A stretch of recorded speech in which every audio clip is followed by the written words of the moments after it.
Engineer এ K M Rezaul করিমের কাছ থেকে শুনতে চাই যে রফিক ভাই যেটা বললেন খুবই যৌক্তিক প্রশ্ন যে যারা ব্যাংক বিমা এরকম লুটপাট করেছে হাজার হাজার লাখ লাখ কোটি টাকা লুটপাট করে নিয়ে গেছে গত 16 বছরে কয়েকটা বাজেটের সমপরিমাণ টাকা তারা বাইরে পাচার করেছে, দেশের ভেতরে লুটপাট করেছে, একেবারে দেশের অর্থনীতিকে একেবারে ঝাঁঝরা করে দিয়েছে, ফোকলা করে দিয়েছে।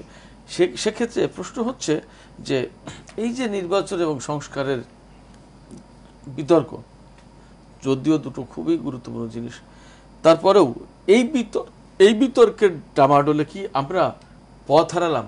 এই যে এইরকম গুরুত্বপূর্ণ কাজগুলো তা থেকে কি আমরা অনেকটা পিছিয়ে গেলাম, বা আরো জোরালোভাবে আরো নিবিড়ভাবে যে কাজগুলো করা যেত, অর্থাৎ দোষীদেরকে আইনের আওতায় আনা, বিচার করা, এগুলো কি আমরা একটু পিছিয়ে গেলাম এই বিতর্কের ডামাডোলে?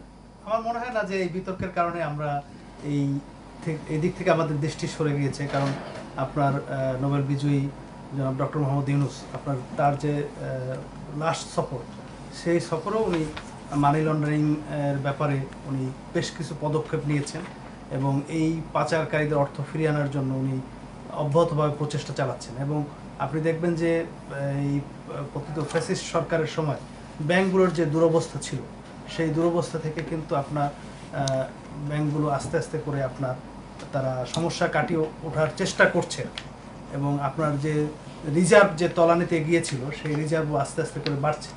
কিন্তু হ্যাঁ, যেটা আপনার যে পরিমাণ লুটপাট হয়েছে, যে পরিমাণ লুটতরাজ হয়েছে, সেই অনুযায়ী আপনার যে পরিমাণ যে ধরনের মামলা, যে ধরনের পদক্ষেপ নেওয়ার কথা ছিল, সেখানে অবশ্যই ঘাটতি হয়েছে। এবং ঘাটতির কারণও আমার সমালোচক একটু আগে আলোচনা করলেন যে আপনার অ্যাডমিনিস্ট্রেশনগুলোকে এমনভাবে ধ্বংস করে দিয়েছে যে আপনার এরা সঠিকভাবে ফাংশনিং করতে পারছে না।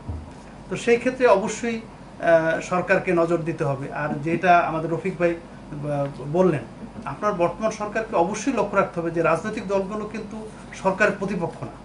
যেসব ব্যাপারে তাদের অভিজ্ঞতার ঘাটতি রয়েছে, সেই সব ক্ষেত্রে অবশ্যই তাদেরকে মানে পরামর্শ নেওয়া, শুধু রাজনৈতিক দল না, এক্সপার্টিসদের পরামর্শ নেওয়া এবং সেই অনুযায়ী তারা এই কাজগুলোকে এগিয়ে নিয়ে যাওয়া, সেই কাজগুলো কিন্তু অবশ্যই করা দরকার।